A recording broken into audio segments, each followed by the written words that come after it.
10টি কারণে মানুষের হায়াত কমে যায়। এই 10টা কাজ ছেড়ে দেন, ইনশাআল্লাহ আল্লাহ তাআলা আপনার হায়াতের মাঝে বরকত দান করবেন। আগের যুগের মানুষ অনেক দিন পর্যন্ত বেঁচে ছিল, কারণ কি? তারা এমন কোনো পাপ করে নাই, এমন কোনো কাজ করে নাই যে আল্লাহ তাআলা তার হায়াতকে কমিয়ে দিবে। তো 1 নম্বরে, কেউ যদি বেশি বেশি গুনাহ করে তার হায়াত কমে যায়। আমরা অনেক সময় বলি না যে তোর পাপের ভারপূর্ণ হয়ে গেছে, এই জন্য তোর অধঃপতন। এই জন্য যে ব্যক্তি বেশি বেশি গুনাহ করবে, চলতে উঠতে ফিরতে সব সময় যারা গুনাহ করবে, অবশ্যই আল্লাহ তাআলা তার হায়াত থেকে বরকত উঠিয়ে নিবে। 2 নম্বর হচ্ছে যারা আত্মীয়তার সম্পর্ক নষ্ট করবে। এক ভাইয়ের ধান আরেক ভাইয়ের মুরগি খেয়ে ফেলেছে, এই জন্য বড় ভাই আর ছোট ভাইয়ের মধ্যে মারামারি খুনোখুনি।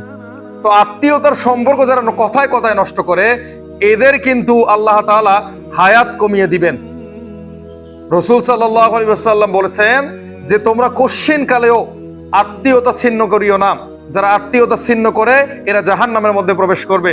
এই জন্য এখানে যারা উপস্থিত আছেন সবাইকে বলতেছি, আপনারা আপনার বাড়ি থেকে পৌঁছে দিবেন যে আত্মীয়তার সম্পর্ক ছিন্ন করা যাবে না। 3 নাম্বার হচ্ছে অন্যায়ভাবে মানুষের হক নষ্ট করলে তার হায়াত কমে যায়। আজকে একটু ক্ষমতার দাপটে, কিছু টাকার মালিক হয়ে, অহংকারে অনেক মানুষের হক নষ্ট করে ফেলি, অনেককে গালি দেই, অনেকের সম্পদ আত্মসাৎ করি, ইত্যাদি ইত্যাদি। কত পাপ যে আমরা করি আমরা নিজেও জানি না। তো অন্যের হক নষ্ট করলে আল্লাহ তাআলা আপনার হায়াত কমিয়ে দিবে। 4 নাম্বার হচ্ছে কাউকে ধোঁকা ও প্রতারণা করা যাবে না।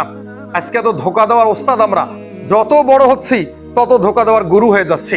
কত মানুষকে ধোঁকা দিতেছি, কত মানুষের সঙ্গে প্রতারণা করতেছি, কত মানুষের অর্থ সম্পদ হাতিয়ে নিতেছি। তো এই কাজটা যারা করবে তার কিন্তু হায়াতের মধ্য থেকে আল্লাহ রাব্বুল আলামিন বরকতকে উঠিয়ে নেবেন। 5 নাম্বার হচ্ছে যারা নামাজের মধ্যে গাফলেতি করে। সময় আছে, বাজারে বসে আড্ডা মারতেছে, চায়ের দোকানে বসে আড্ডা মারে, কিন্তু নামাজ পড়ে না।